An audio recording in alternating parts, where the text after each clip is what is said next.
Jacob comes home with baggage. Not emotional baggage, though he has that too, but literal, visible wealth and experience. He left the land alone and terrified. He returns with flocks, family, and a new identity. I lived with Laban, and I acquired, he says. It's the Torah's first real story of return from exile. The first time a Jew leaves home, changes abroad, and comes back different. And once you notice it, the pattern repeats. Abraham leaves Egypt richer than he entered it. The Israelites leave Egypt stripping its treasures. The Jews return from Babylonia and they bring literacy, courts, communal reform. The rabbis push this further. Exile isn't only punishment, it's productive. It spreads Torah, gathers sparks, builds new capacities. What you gain out there eventually comes home. Which brings us to our guest, Professor Adam Ferziger, and his recently published book, Agents of Change, American Jews and the Transformation of Israeli Judaism. Welcome to Madlik. My name is Jeffrey Stern, and at Madlik we light a spark or shed some light on a Jewish text or tradition. Along with Rabbi Adam Mintz, we host Madlik Disruptive Torah on your favorite podcast platform, and now on YouTube and Substack. We also publish a source sheet on Sefaria, and a link is included in the show notes. This week we read Parshat Vayishlach, and we're joined by Professor Adam Ferziger. Professor Ferziger argues that Anglo Modern Orthodoxy hasn't just immigrated to Israel, it has reshaped Israeli Judaism from within. So we'll ask, how is modern Orthodoxy influencing Israeli religious life, from education and community to feminism and LGBTQ inclusion? And if the next generation of Israeli leaders is likely to reflect a population that is increasingly traditional, shouldn't we all be paying attention? Adam Ferziger holds the Samson Raphael Hirsch Chair in the Israel and Golda Kasitsky Department of Jewish History and Contemporary Jewry at Bar-Ilan University. Welcome, Rabbi Adam and Professor Adam. I'm surrounded by Adams today. Thank you very much. Great to be here.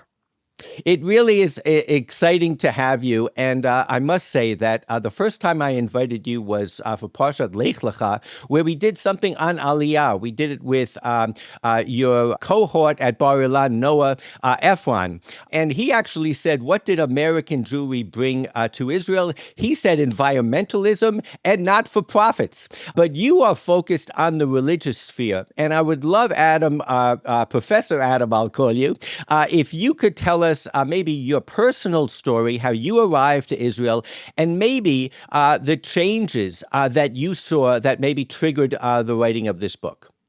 Okay, thank you. So my wife, Dr. Naomi Ferziger, and I, she wasn't a doctor yet there either, we arrived in Israel in 1987.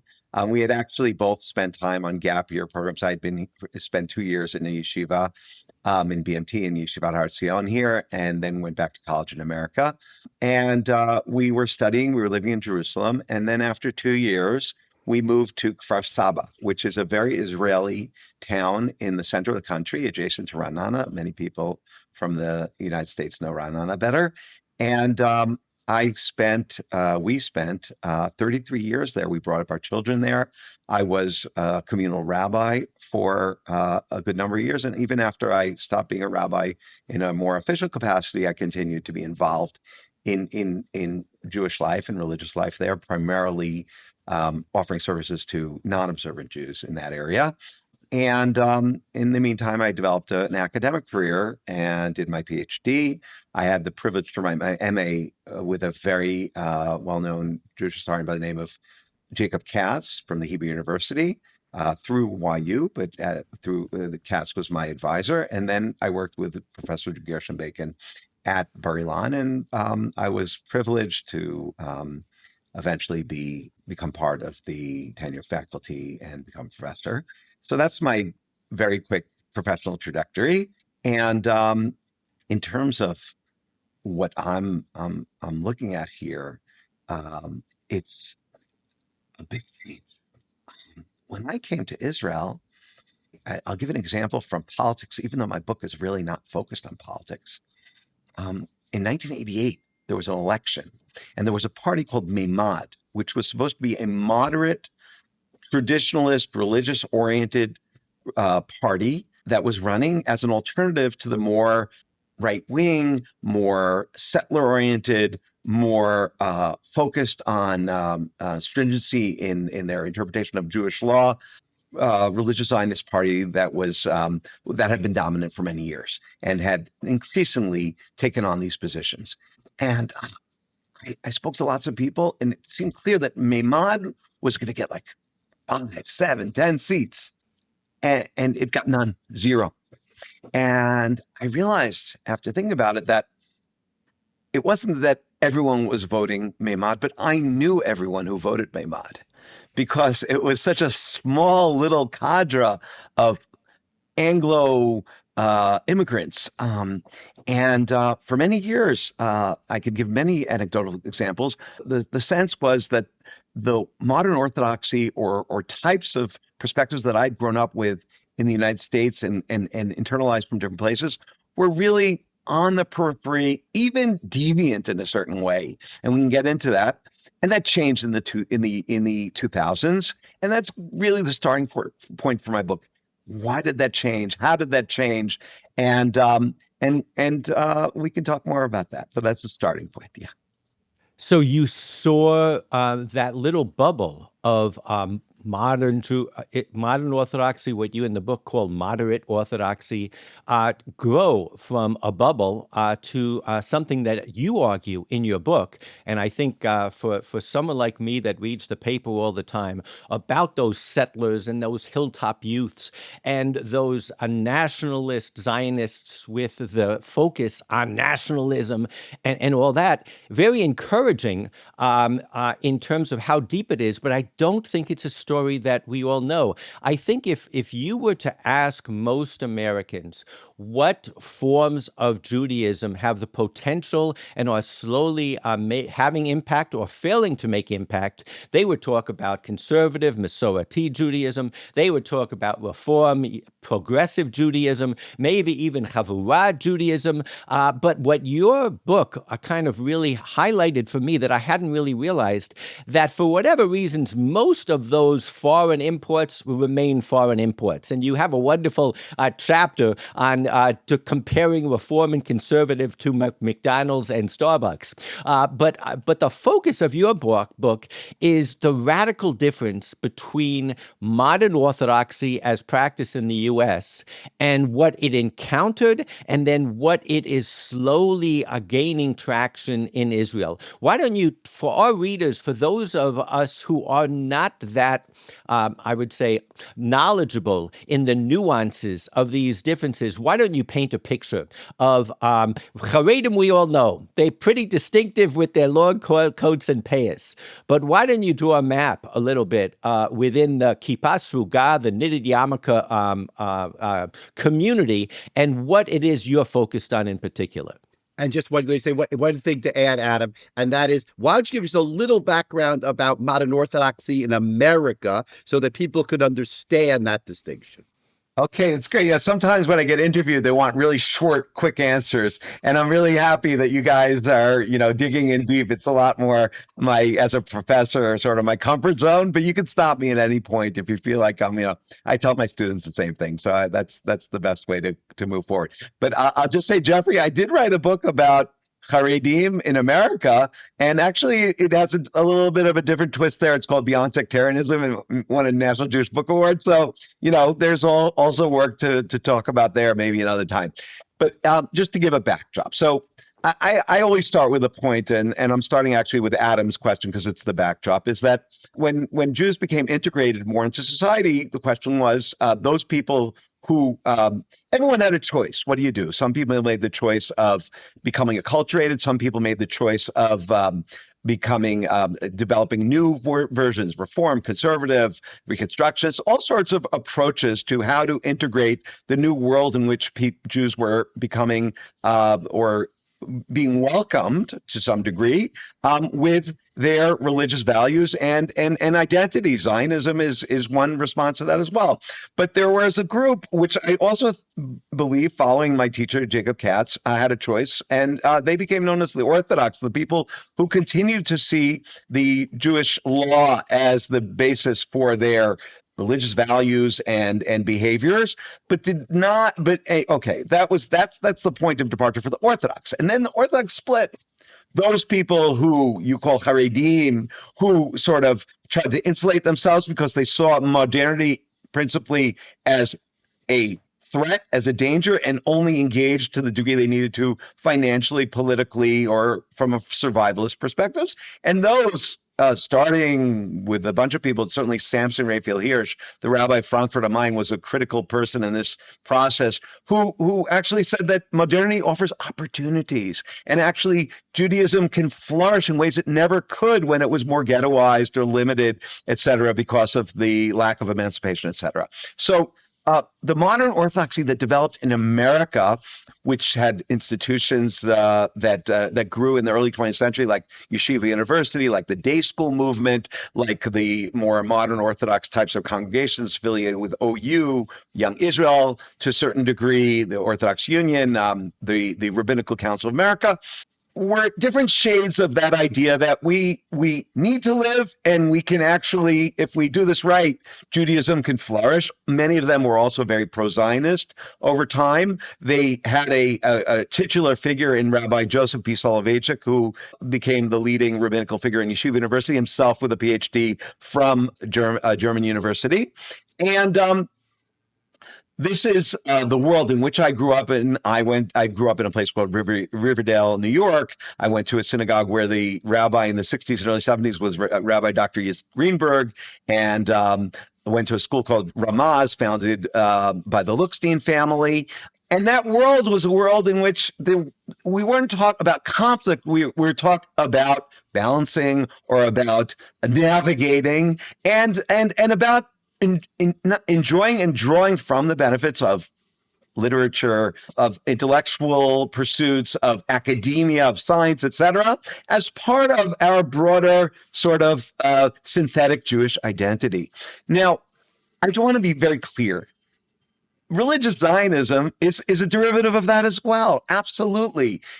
The idea of Torah plus, the idea of not just Torah, is certainly implicit in the idea that Zionism can be integrated with religious commitment. Zionism was founded by people who were not oriented towards religion. Its main thinkers in the early period were people who saw Zionism as an alternative to religion. So there's a synthetic foundation for religious Zionism in Israel, and certainly. However, initially, there were quite a few people who had some overlays, people related to the religious kibbutz movement, some people who started Bar Ilan University, and other areas who actually had a lot more similarities to modern Orthodoxy. Over time, particularly after the Six-Day War, the strand of religious Zionism that became much more dominant, and it was clearly dominant when I arrived in Israel, was that which was affiliated with the Rabbi Abraham Isaac Kook camp, known as the Merkaz HaRav group, who were certainly very positive about the state of Israel and about a certain degree of social integration with secular Jews. However, they were much more redemption oriented. They saw the state of Israel as a fulfillment of a messianic dream, or as a stage in that messianic process. They saw the Six-Day War as a triumph in that magical process, so to speak. And together with that, over time, they began to also adopt more stringent approaches to Jewish law and personal practice. And so much so that some people refer to aspects of that camp today as Hardal. Now, Hardal in Hebrew means mustard, but in the colloquial language, Hardal means Haredi Leumi, national Haredi. So they're Zionist, but in terms of their personal practice, they're more like Haredim, not into movies and books, not into academics very much, except for practical things, much more oriented towards the secular is what goes to serving in the army, to the function of the state, and everything else when it comes to culture and values stems primarily or from one's more narrowly religious world. And as I said, when I arrived in Israel, that was on the rise, and the people who were considered the spokespeople, the representatives in Knesset, in the parliament, the Israeli parliament, the people who were the inspirational figures, primarily were those related to that camp. And I studied in institutions where I was exposed to those people, and they were wonderful people, and they are wonderful people. And I don't write for the pejorative, but as a historian, I experienced and then asked the question of something changed. Something changed. I'll just give you one little anecdote that seems very kind of minor, but it was cute. I remember when my daughter, who's now 25, was in the B'nai Akiva youth movement, which is the main religious-Zionist youth movement, and they had a camp. And it's funny, actually, coming from America. In America, you go to camp for 7 weeks or 4 weeks. In Israel, you go to camp for like a week. That's the longest amount of time, and they still have visiting day, which took us about 4 kids to realize. And so by my daughters, I had 4 boys and 2 girls. By my daughters, I said, come on, you got to come. You got to bring us food, whatever. So we show up in this camp, and by that point, the Hardal approach is clear, so much so that the girls, no matter what they did at home, they could only come to camp wearing skirts. They had to wear skirts the whole time. That was the thing. You had to wear a skirt. So I'm sitting on some like a mound with my daughter and my wife, and we're eating some sushi actually. And I see these girls walking by in jeans, and I say to my daughter, "Hey, that's interesting." You know, my wife would say, "Adam, you're not doing research right now. You're visiting your daughter, but what can I do?" Asked her a question, and she said, "Oh, they're from the religious kibbutz movement. They have a grandfather clause because in the 1950s they wore pants that they're allowed to, but they're like, peripheral. They're not part of the mainstream."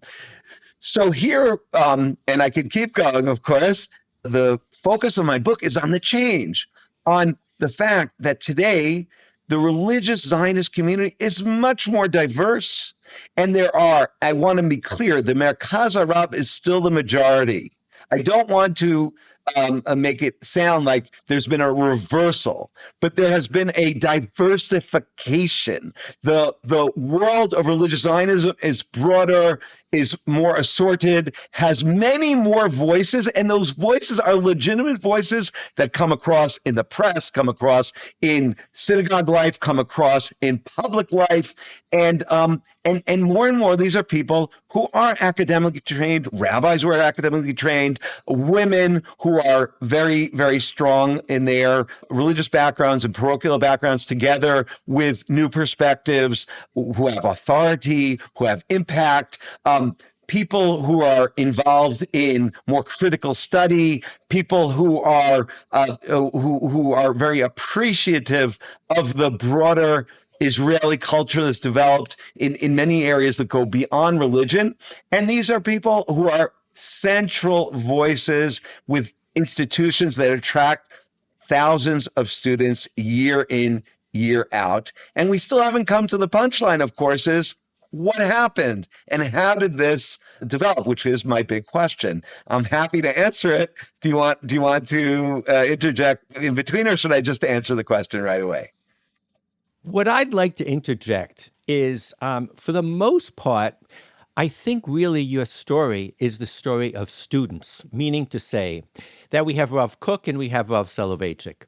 Growing up, I was taught that Rav Kook, he was the one who saw a car driving by on Shabbat, and he would say, Mazel Tov, they must be going to deliver another Jewish baby into the state of Israel. He was the one who said that our chayolim are soldiers, and our chalutzim and our pioneers who don't keep a single commandment are the holiest nifashot, the holiest souls. But in a sense, what he was doing was not so much embracing the secular world as he was patronizing it, to be very straightforward. They were clay kodesh, they were holy tools, and I think the way that in English we use the word tools fits the job. The state of Israel became then a tool to achieve the messianic and the spiritual goals. And I have to say, if I was stuck in a room and I had to read the writings of Rav Soloveitchik or Rav Kook, I would would definitely pick Rav Kook. He's lyrical, he's poetic, he's idealistic. But then there is Rav Soloveitchik. And when he talked about embracing secularism, he meant getting a degree, which he had and which he flouted. And his students are really, that you trace in this book, are showcase the power of embracing, whether it's the state, whether it's science, whether it's medicine, whether it's diplomacy, academia, knowledge, and working with that Torah im derech eretz. And I think that is the power of this book. And I think for me, as someone who feels maybe that religious Zionism has been a little hijacked, and the press focuses on those who are followers of Rav Kook, what your book does is it really highlights this growing. We talk about segments, and you said rightly, don't misunderstand me. This is not the largest segment, but I think in terms of growth, it's one that you have identified and that we should all be focusing on. So now go ahead and tell us why. First of all, Jeffrey, I'm so glad that you said students, because in the end of the day, I am a big believer in education. And maybe because I'm a believer in education, it made me gravitate towards noticing some things that maybe other people hadn't noticed. And I'm very proud of that, because I think that is a big part of the story.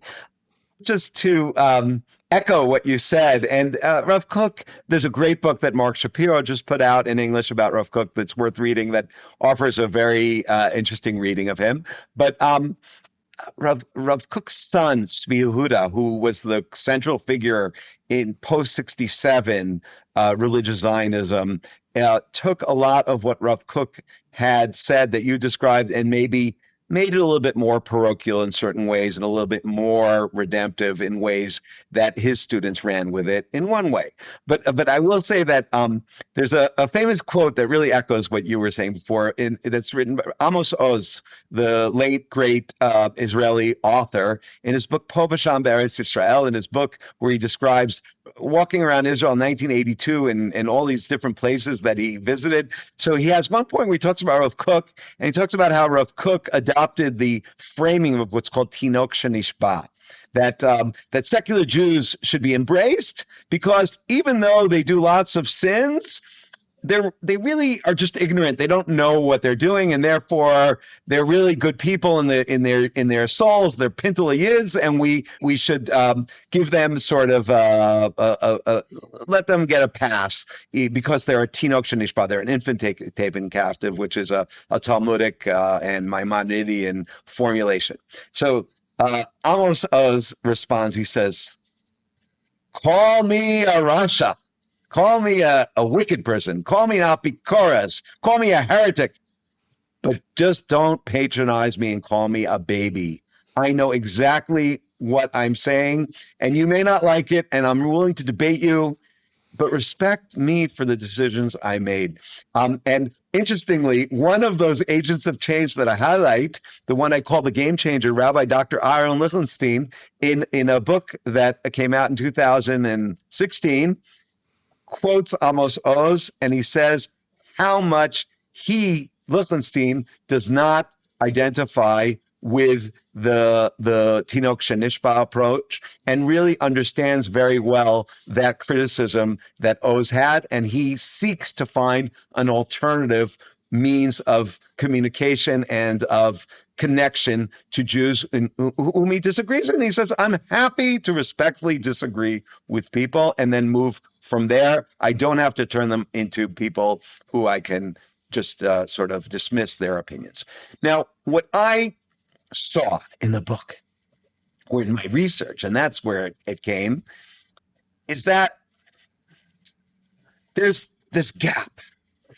I identified a group of 8 personalities, 7 of them direct students of Soloveitchik, but all of them people who were sort of inspired by the integrationist synthetic Torah, Umada, Torah and science approach, who made Aliyah, who immigrated to Israel between 1965 and 1982. Lichtenstein, who I mentioned already, Rabbi Aaron Lichtenstein, the son-in-law of Soloveitchik, and Dr. Nachum Rabinovich, and Dr. Chaim Bravender, and Rabbi Dr. Daniel Tropper, and Rabbanit Chana Henkin, and Rabbanit Malka Bina, and Rabbi Dr. David Hartman, and Rabbi Dr. Stephen Shlomo Riskin, all people who had begun their careers in North America, in the modern Orthodox world, came to Israel. And what was common to all of them is, besides their backgrounds in variety of ways, they all led institutions for higher learning, higher Torah learning in Israel for men or women, in which Israelis over time began to study. Now, here's the thing. When they started these institutions, they were really Martians. They were really outsiders, and they were looked at that way by the Merkaz Harav world, by the mainstream religious-Zionists, certainly the Haredim as well. But somehow, slowly but surely, their Israeli students studied with them, heard their approach, their ideas, internalized them, and here's the key. But they didn't copy them. And that's why I call it ISMO, Israeli Moderate Orthodoxy, and not Israeli Modern Orthodoxy, because it's not the same. It's Israelified. It's recalibrated. Students, any good teacher knows that there's good students take what they learn and then they process it. Any good student does that internalization, then processing. But historically, this is what accounts for the delay. They arrived, those 8 that I mentioned, those pioneers, by 1982, 83. But it took another 15, 20 years until the recalibrated ideas started to really impact Israeli society. Why?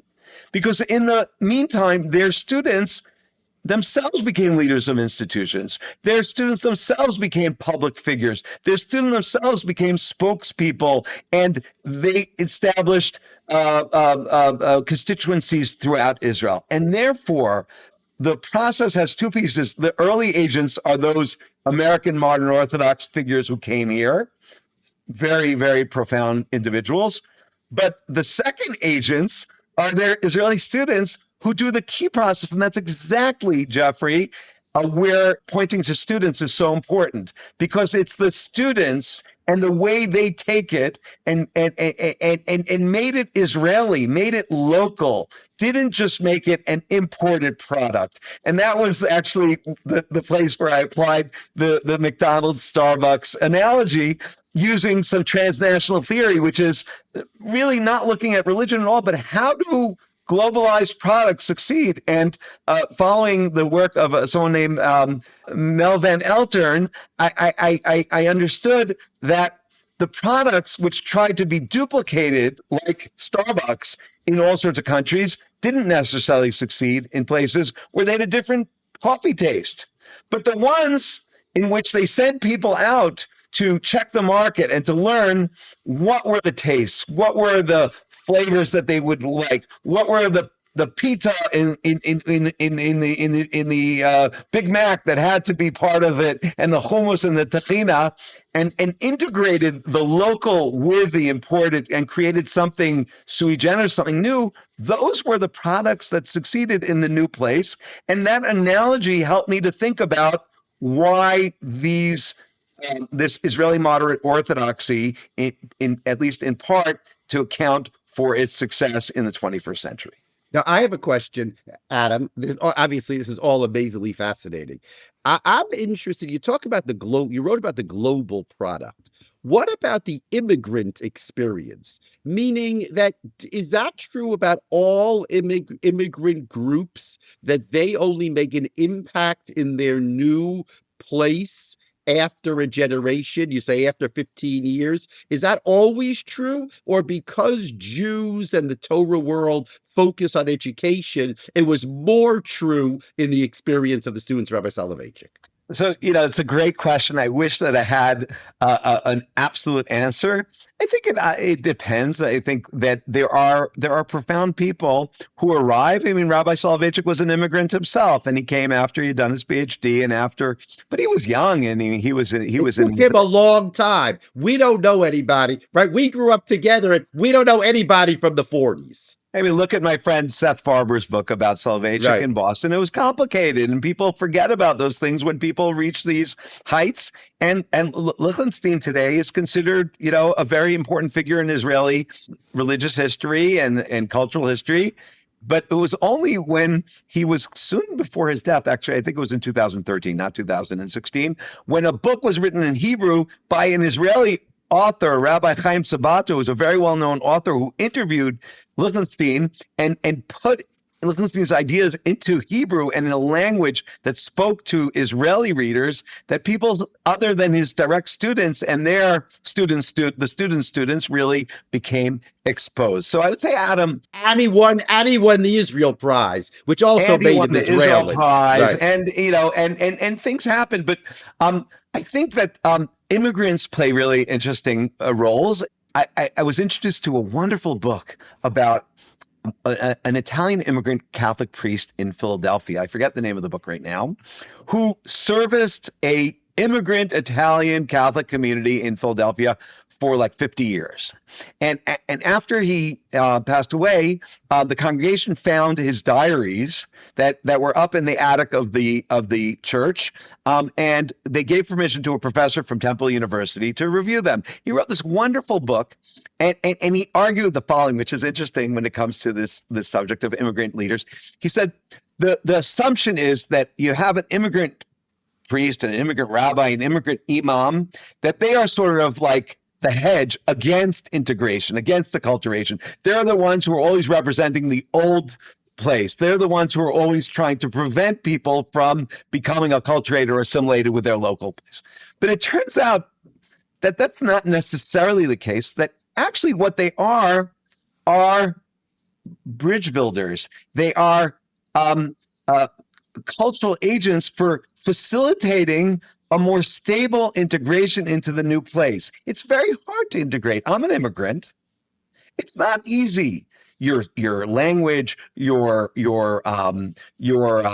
accent, your proclivities, the kind of food you like, there are all sorts of things, even if you find employment and even if you have economic stability.